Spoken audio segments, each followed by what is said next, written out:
열왕기상 8장 54절에서 66절 말씀입니다. 54절부터 66절까지 한 목소리로 봉독하겠습니다. 솔로몬이 무릎을 꿇고 손을 펴서 하늘을 향하여 이 기도와 간구로 여호와께 아뢰기를 마치고 여호와의 제단 앞에서 일어나 서서 큰 소리로 이스라엘의 온 회중을 위하여 축복하며 이르되 여호와를 찬송할지로다. 그가 말씀하신 대로 그의 백성 이스라엘에게 태평을 주셨으니 그종 모세를 통하여 무릇 말씀하신 그 모든 좋은 약속이 하나도 이루어지지 아니함이 없도다.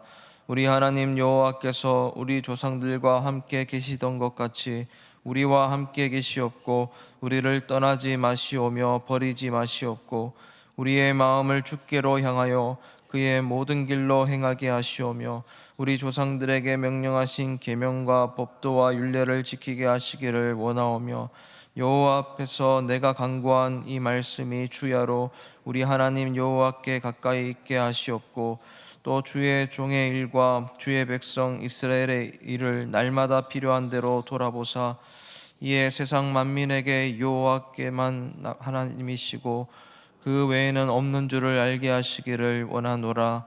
그런즉 너희의 마음을 우리 하나님 여호와께 온전히 바쳐 완전하게 하여 오늘과 같이 그의 법도를 행하며 그의 계명을 지킬지어다. 이에 왕과 및 왕과 함께한 이스라엘이 다 여호와 앞에 희생 제물을 드리니라. 솔로몬이 화목제에 희생 제물을 드렸으니 곧 여호와께 드린 소가 22,000마리요 양이 12만 마리라. 이와 같이 왕과 모든 이스라엘 자손이 여호와의 성전에 봉헌식을 행하였는데 그날에 왕이 여호와의 성전 앞들 가운데를 거룩히 구별하고 거기서 번제와 소제와 감사 제물의 기름을 드렸으니 이는 여호와의 앞 놋제단이 작으므로 번제물과 소제물과 화목제의 기름을 다 용납할 수 없음이라. 그때 솔로몬이 7일과 7일 도합 14일간을 우리 하나님 여호와 앞에서 절기로 지켰는데 하마더기에서부터 애국 강까지의 온 이스라엘의 큰 회중이 모여 그와 함께 하였더니 8째 날에 솔로몬이 백성을 돌려보내매 백성이 왕을 위하여 축복하고 자기 장막으로 돌아가는데 여호와께서 그의 종 다윗과 그의 백성 이스라엘에게 베푸신 모든 은혜로 말미암아 기뻐하며 마음에 즐거워하였더라. 아멘. 이제 봉헌식을 마치면서 기도를 하고 솔로몬이 이제 화답하는 마음으로 백성을 위해서 축복하는 장면이 나옵니다. 그리고 이 축복 기도가 61절까지 있고 이제 62절부터는 이제 완전히 희생 제물을 드리면서 절기를 마지막으로 지키는 절차를 마무리하면서 모든 이 성전의 봉헌식 절차가 마무리되는 그런 본문입니다. 참 긴 시간 동안 이렇게 설교 및 기도를 하고 있는 솔로몬의 모습을 볼 수가 있습니다. 오늘 본문을 보면서 이 솔로몬이 축복 기도를 하고 하나님께 감사의 기도를 하는 장면을 통해서 우리가 기도할 때 이런 내용을 넣으면 좋겠다라는 마음으로 말씀을 좀 전하도록 하겠습니다. 일단 54절, 55절 말씀을 제가 다시 한번 읽겠습니다. 솔로몬이 무릎을 꿇고 손을 펴서 하늘을 향하여 이 기도와 간구로 여호와께 아뢰기를 마치고 여호와의 제단 앞에서 일어나 서서 큰 소리로 온 이스라엘 회중을 위하여 축복하며 이르되, 이제 솔로몬이 기도를 어떤 식으로 하고 있는가 그렇게 행동을 보여줍니다. 손을 펴서 기도를 하는 모습을 보여줍니다. 22절에도 나왔던 모습인데 손바닥을 하늘을 향해서 손을 들고 기도했다라고 보시면 됩니다. 그런데 22절과는 조금 차별된 모습이 있습니다. 무릎을 꿇고 기도했다라는 겁니다. 무릎을 꿇고 하나님께 간구하는 모습, 그만큼 간절함을 가지고 있는 것입니다. 그리고 겸손하게 하나님께 몸을 낮추는 모습을 보여주고 있습니다. 여러분, 기도할 때는 하나님을 바라보면서 이렇게 겸손한 모습으로 기도해야 됩니다. 그래서 유대인들을 보면 더 자신을 낮추는 기도를 하는 사람도 있습니다. 완전히 자기를 땅바닥에 엎드려서 부복한 채로 기도하는 그런 기도의 문화를 가진 것이 유대인들입니다. 부복하면, 엎드리면 어떻게 됩니까? 엎드린 사람은 아예 보이지가 않습니다. 그러니까 그 앞에 있는 그 존재만 보이게 되는 겁니다. 이것은 과거에 노예가 주인에게 인사했던 방법입니다. 엎드려서 발등에 키스를 한다든지, 엎드려서 주인에게 인사한다든지, 그런 마음가짐으로 하나님 앞에 나아가는 기도를 유대인들이 참 많이 했습니다. 여러분, 우리도 마찬가지입니다. 기도할 때 하나님만 바라보되 하나님만 드러내도록 나를 철저히 낮춰야 됩니다. 내가 가진 욕심들도 사실은 내려놓아야 되고, 내가 하고 싶은 말도 내려놓으면서 주님께서 말씀하시도록, 주님께서 말씀하시면 내가 듣고 순종하겠습니다 라는 마음으로 겸손한 태도로 기도하는 것이 기도의 우선적인 자세라는 것입니다. 우리 사랑하는 성도님 여러분, 기도하실 때마다 주님 앞에 겸손하게 무릎 꿇고 또 엎드려서 납작 마음을 주님 앞에 부복한 채 기도하시는 우리 성도님들 되시길 바랍니다. 그리고 56절 말씀을 제가 다시 읽어드리겠습니다. 여호와를 찬송할지로다. 그가 말씀하신 대로 그의 백성 이스라엘에게 태평을 주셨으니 그 종 모세를 통하여 무릇 말씀하신 그 모든 좋은 약속이 하나도 이루어지지 아니함이 없도다. 지금 기도를 하는데 두 번째로 우리가 기도해야 될 내용이 뭐냐면 안정적인 것을 위해서 기도해야 됩니다. 안정이 보장되기를 위해서 기도해야 됩니다. 지금 이 솔로몬이 기도할 때 찬송하면서 우리에게 주신 그 태평을 감사하는 기도를 하고 있습니다. 여기서 태평이라는 말은 이 영어로 혹은 원어로 보면 안식, 쉼 이런 뜻이 있습니다. 그러니까 1차적으로는 안식을 주신 그 공간을 말하는 겁니다. 가나안 땅을 주신 것에 대해서 감사해야 합니다. 그런데 그 공간을 통해서 안정감을 누리는 겁니다. 대적이 나를 공격하지 못하는 평안과 평화를 누리는 것을 참 감사해야 하고 있는 것입니다.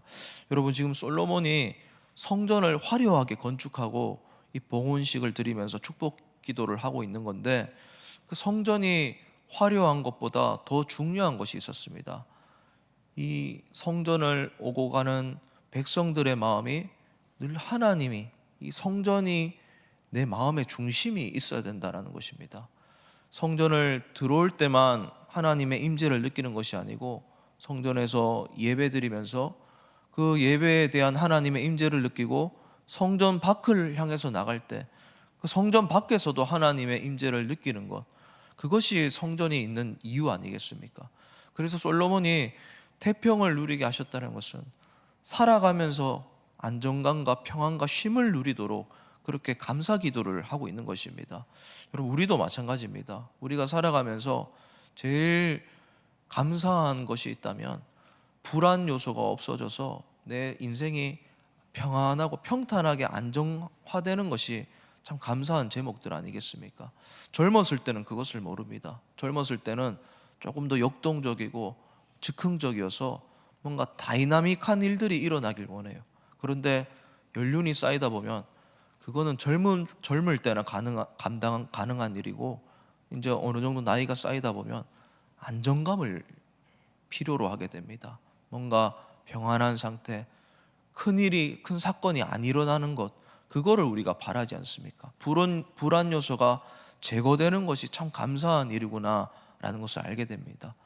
평안한 일상 자체가 너무나 귀한 일이구나, 이걸 알게 돼요. 그래서 우리도 기도할 때 이렇게 기도하시길 바랍니다. 하나님, 내 삶이 평안하게 해주시옵소서.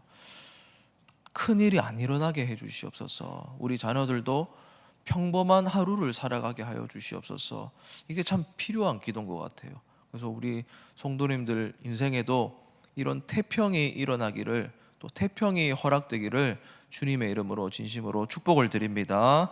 그리고 두 번째로 지금 또 솔로몬이 기도하는 내용이 56절 말씀을 읽었는데, 말씀하신 좋은 약속이 이루어지지 아니함이 없도다라고 기도를 합니다. 하나님의 약속이 그대로 이루어지도록 또 기도하시길 바랍니다. 여러분, 솔로몬이 지금 기억하면서 기도하고 있는 겁니다. 하나님이 우리 민족에게 혹은 나에게 하신 그 약속이 살아보니까 다 이루어졌었구나. 하나님이 구원해 주시겠다고 한 그 과거의 출애굽의 그 사건들 하나님이 하나하나 이루어 주셨구나. 하나님이 하나도 헤어지지 않도록 가나안을 오게 하신다고 하셨던 그 약속들 지금 다 이루어졌구나. 그 가나안 땅이, 아브라함에게 약속하셨던 그 가나안 땅이 지금 우리에게 허락되어서 성전까지 건축하였구나. 아버지 다윗 왕에게 하셨던 그 대가 이어지겠다고 하셨던 약속들 지금 다 이루어져 가고 있구나. 이것을 기억하면서 하나님의 하신 약속이 이루어지지 않은 것이 없습니다 라면서 그렇게 기도하고 있다라는 것입니다. 여러분, 지금 하나님은 약속하신 것을 지키지 않으시는 분이 아니심을 꼭 기억하시길 바랍니다. 하나님은 말씀하신 그대로 지키시는 신실하신 분이십니다. 하나님은 약속하신 그대로 이루어 가시는 분이십니다. 그런데 그 하나님이 하신 약속을 이루어가는 것을 우리가 어디에서 경험할 수가 있습니까? 우리는 그 약속을 지키면서 그 말씀하신 그 삶을 살아가면서 그 약속이 지켜지는 것을 경험할 수가 있는 겁니다. 하나님이 하시는 약속, 우리가 하나님의 약속을 경험하는 것 어디에서 접점이 일어납니까? 말씀을 통해서 접점이 일어나는 겁니다. 하나님이 이런 약속을 하셨다는 것을 말씀을 통해서 알아가는 겁니다. 그리고 하나님이 약속을 지키는 것을 말씀을 통해서 확인하게 됩니다. 그러니까 하나님의 그 신실하심은 결국 말씀이라는 접점에서 일어나게 되는 것입니다. 우리 사랑하는 성도 여러분, 하나님이 말씀하신 그대로 지키시는 분이심을 믿고 늘 말씀을 통해서 하나님의 약속을 확인하는 우리 성도님들 되시길 바랍니다. 하나님이 이런 말씀을 하셨어요. 이사야 40장 8절 말씀입니다. 풀은 마르고 꽃은 시드나 하나님의 말씀은 영원히 서리라. 여러분, 하나님의 말씀은 절대로 시들지 않습니다. 영원히 있습니다. 그러니까 하나님이 영원히 우리와 함께 하시겠다는 겁니다. 이 영원히 우리와 함께 하시는 신실하신 하나님 늘 동행하며 살아가시길 바랍니다. 마태복음 5장 18절에 예수님이 이런 말씀을 하셨습니다. 천지가 없어지기 전에는 율법의 1.1획도 결코 없어지지 아니하리라. 주님이 말씀으로 늘 영원히 우리와 함께 하시겠다라는 약속입니다. 그 능력의 하나님이 우리와 늘 함께 하십니다. 예수님이 그 자비와 사랑을 영원히 우리에게 베풀어 주십니다. 이것을 어디에서 경험할 수 있습니까? 말씀을 통해서, 말씀대로 살아가는 삶을 통해서 확인할 수가 있는 것입니다. 그러니까 우리가 말씀을 늘 가까이 하고 사랑해야 하는 것입니다. 우리 사랑하는 성도님 여러분, 이 말씀을 늘 가까이 하면서 하나님이 약속하신 것을 늘 지켜주시기를 바라며 확인하면서 그 담대한 믿음을 가지고 확신을 가지고 늘 살아가는 우리 성도님들 되시기를 주님의 이름으로 진심으로 축복을 드립니다. 그리고 세 번째로 하나님이 늘 함께 하시도록 기도하시길 바랍니다. 최고의 복이 하나님이 함께 하시는 거예요. 우리 57절 말씀을 한번 읽어보도록 하겠습니다. 57절입니다. 우리 하나님 여호와께서 우리 조상들과 함께 계시던 것 같이 우리와 함께 계시옵고 우리를 떠나지 마시오며 버리지 마시옵고. 여러분, 하나님이 약속을 하셨습니다. 그리고 늘 안정감을 베풀어 주십니다. 근데 그것은 하나님이 함께 하시는 것을 전제로 하는 겁니다. 하나님이 함께 하시는 것만큼 큰 약속, 귀한 약속이 없습니다. 그것만큼 귀한 복이 없습니다. 출애굽기 3장 12절에 내가 반드시 너와 함께 있으리라 약속을 하셨습니다. 마태복음 28장 말씀에 예수님이 마지막으로 하신 말씀입니다. 내가 세상 끝날까지 너희와 함께 있으리라.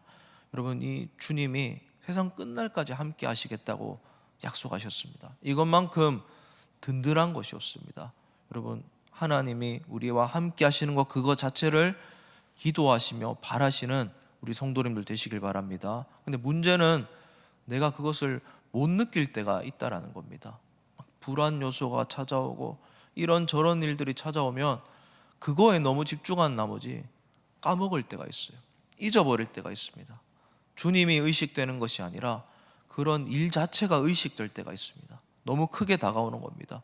그렇게 기도해야 됩니다. 그래서 하나님이 나와 함께하는 것을 늘 깨닫고 잊어버리지 말게 하여 주시옵소서. 하나님이 결코 떠나지 않겠다고 하셨사오니 주님이 세상 끝날까지 함께 있겠다고 하신 것을 강하게 믿고 살아가게 하여 주시옵소서. 그렇게 기도의 제목들을 만들어서 기도하시면서 주님의 임재, 주님의 동행하심, 주님이 나와의 친구 되심, 이것을 늘 감사하며 기도하며 또 그것을 통해서 말씀을 더 확신하게 되시는 우리 성도님들의 삶이 되기를 마지막으로 주님의 이름으로 진심으로 축복을 드립니다. 말씀을 정리하겠습니다. 오늘 말씀을 통해서 마지막 봉헌식 절차를 마무리하는 솔로몬의 기도를 살펴보았습니다. 솔로몬은 기도를 합니다. 안정감을 위해서, 그리고 말씀이 신실하게 이루어지는 것을 위해서, 또 하나님이 함께 하심을 늘 기도하고 있는 것입니다. 이 기도의 제목들 잊지 마시고 늘 주님의 말씀을 통해서 하나님이 함께 하시는 것을 확인하며 살아가는 우리 성도님들 되시길 바랍니다. 우리 함께 이 기도 제목들 가지고 기도했으면 좋겠습니다. 하나님께서 우리와 함께 하시는 것을 늘 기억하며 살게 하여 주시옵소서. 주님이 약속하신 것을 이루어가는 것을 눈으로 보게 하여 주시옵소서. 그리고 주님이 나를 안전하게 살게 하여 주시옵소서. 평안하고 평탄하게 살게 하여 주시옵소서. 그렇게 기도하시면서 또 여러 가지 기도 제목들을 놓고 기도하시고 개인적인 기도 제목들을 위해서 기도하고 돌아가시길 바랍니다. 기도하시겠습니다.